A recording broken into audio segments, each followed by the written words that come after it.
seja bem-vindo ao canal Pensamento Crítico. Hoje, neste vídeo, quero refletir com você como fortalecer a democracia. Antes de iniciarmos essa nossa conversa, gostaria de pedir a você que assistisse este vídeo até o final. Peço também que se inscreva no canal, dê aquele joinha e compartilhe este vídeo com os seus amigos. Fazendo isso, você ajuda a levar a nossa mensagem a mais pessoas. No vídeo passado, refletimos sobre a luta por direitos democráticos mais amplos, travada pelos trabalhadores de diversos segmentos sociais, com destaque para a luta das mulheres pelo direito ao voto e como a democracia é fundamental para a organização e conscientização política dos explorados pelo sistema capitalista. Hoje nós trataremos de um aspecto do processo democrático que é a escolha dos representantes do povo, seja no Poder Executivo, seja no Parlamento. Antes de fazermos qualquer análise ou proposta, devemos nos perguntar, primeiro, se o sistema capitalista pode ser um sistema realmente democrático. Segundo, é possível a conquista do socialismo pela via eleitoral? Terceiro, em que o processo eleitoral pode contribuir na construção de uma sociedade mais democrática? E quarto, qual a importância do partido político no processo eleitoral? Bom, respondendo à primeira pergunta, eu diria que a democracia em um país capitalista ela é bastante limitada. Ou seja, em uma sociedade em que predominam contradições não conciliáveis, como a exploração da força de trabalho do trabalhador pela burguesia, e como o Estado, que atua na defesa dos interesses da classe dominante, como já comentamos no vídeo anterior, nós não podemos sonhar com uma democracia em que os interesses dos explorados predominem.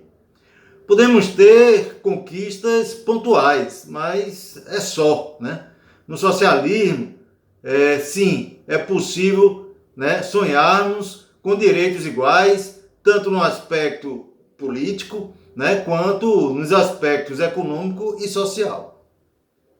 Quanto à segunda, se é possível a conquista do socialismo pela via eleitoral, a resposta é um retundante não. A mudança de um sistema social como capitalista, ela não ocorre por vontade de um governante, mas pelo desejo do trabalhador que toma consciência do seu papel social e político e não aceita mais ser explorado pela burguesia. E mais, essa revolução, ela requer algumas ações no campo econômico e político que a burguesia que está no poder não aceitará pacificamente, sem a resistência política e armada.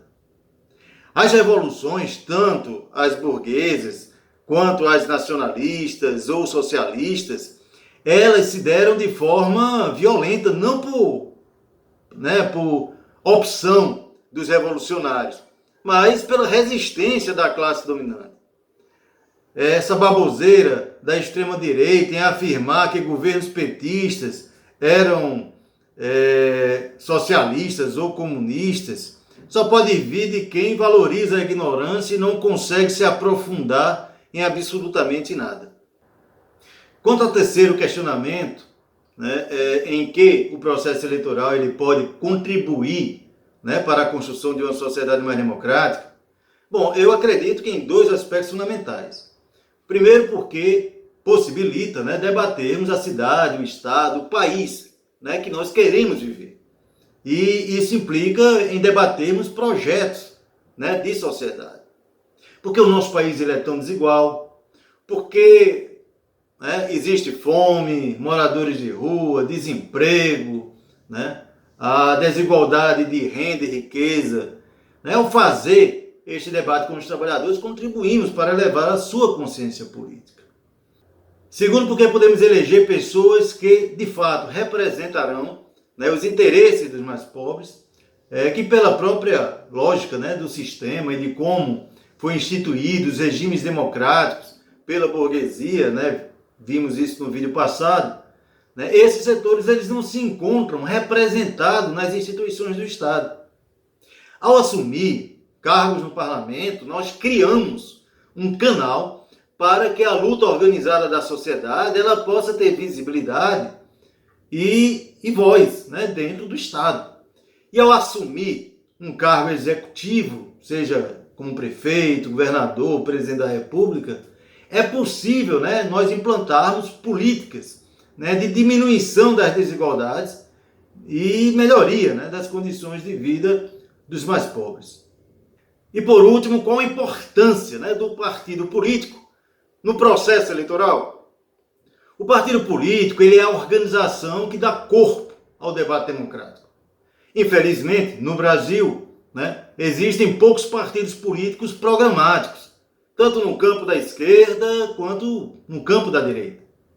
Temos atualmente 33 partidos políticos registrados legalmente no TSE, mas a grande maioria são partidos cartoriais, né? Ou seja, eles não possuem uma vida orgânica, né? Eles só existem para favorecer eleitoralmente alguma liderança local e receber, né, financiamento do Estado. Diante do que foi dito até aqui, né, nós podemos afirmar que o caminho para fortalecer a democracia num país seria que o debate e o voto, né, do eleitor ele fosse pautado em projetos econômicos, políticos, sociais de cada candidatura em disputa.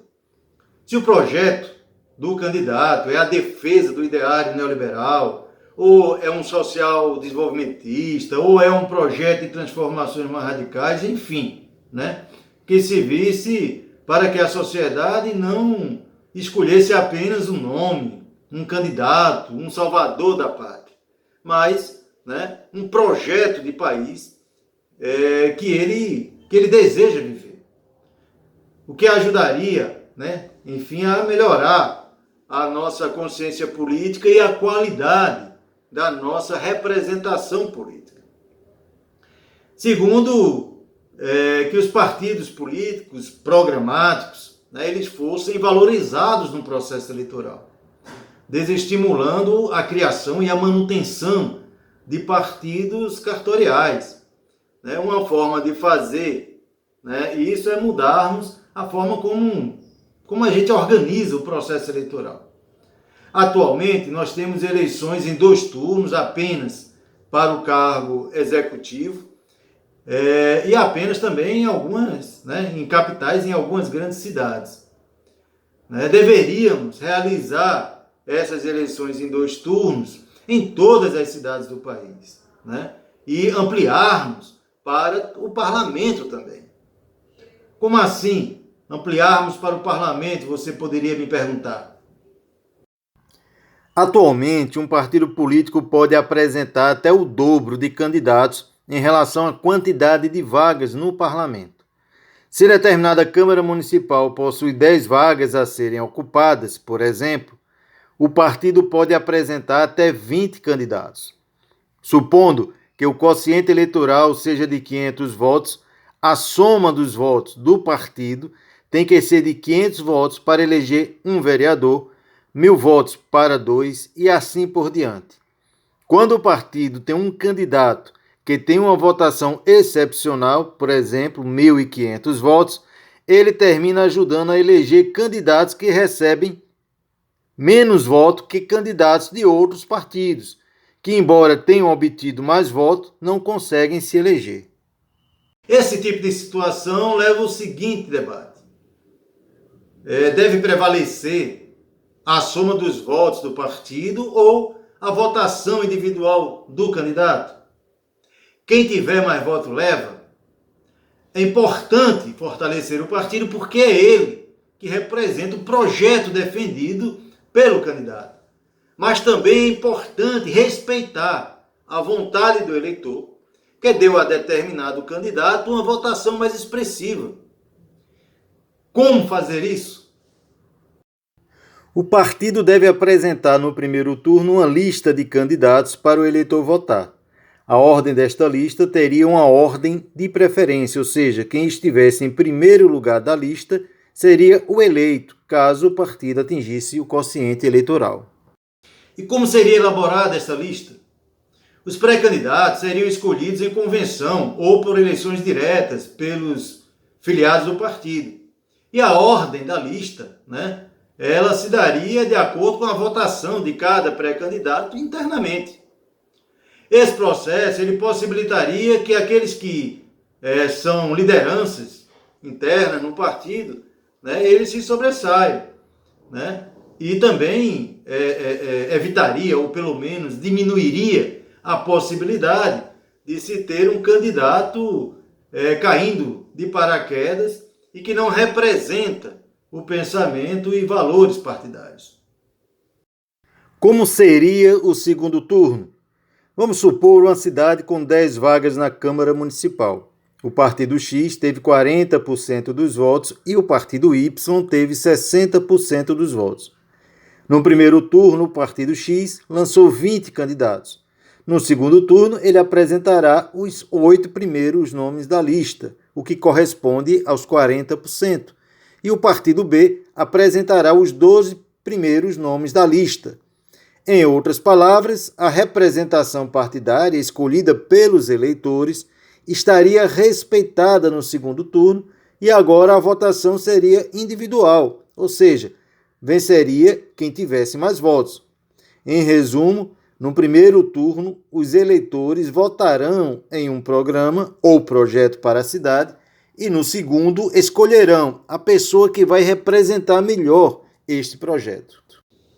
Essa forma de organizar o processo eleitoral ele teria várias vantagens, entre elas a possibilidade de dificultar o acesso de candidatos oportunistas ou picaretas, já que o processo eleitoral ele iria passar por 2 filtros. Primeiro, internamente na escolha partidária e segundo, pelo voto popular na votação de 2 turnos. Além do mais, iria favorecer o processo político e a possibilidade dos partidos programáticos eles se sobressaírem em relação aos partidos cartoriais, que tanto mal faz a democracia brasileira. Uma outra vantagem é possibilitar ao eleitor entender que o voto para o parlamento ele não pode se dissociar do voto para o executivo, porque o que está em jogo é o projeto, é o programa de governo defendido, possibilitando que o prefeito, o governador, o presidente da República, ele governe com uma base parlamentar significativa, não ficando refém de negociações nada republicanas. É só a gente ver o que é o Centrão no Congresso Nacional. É claro que a educação política do eleitor ela seria um processo, mas eu acredito que a gente já sentiria nas primeiras eleições a mudança na representação política no parlamento e no executivo. Essa proposta ela não é minha, ela foi formulada pela OAB e diversas outras entidades democráticas e apresentadas no Congresso Nacional em 2013. Mas ela não foi aprovada, e a sua aprovação pelo atual parlamento, que foi eleito em sua maioria com práticas de campanha questionáveis, encontrará sempre muita dificuldade, muita resistência. Existem outros aspectos a serem analisados, mas deixarei para fazer isto no próximo vídeo, para a gente não alongar mais este. É isso, Vou ficando por aqui. Espero que você tenha gostado do vídeo. Se gostou, dê um like, ative o sininho, compartilhe esse vídeo com os seus amigos. E se você quiser assistir outros vídeos do canal, inscreva-se no canal. Um grande abraço e até o próximo sábado.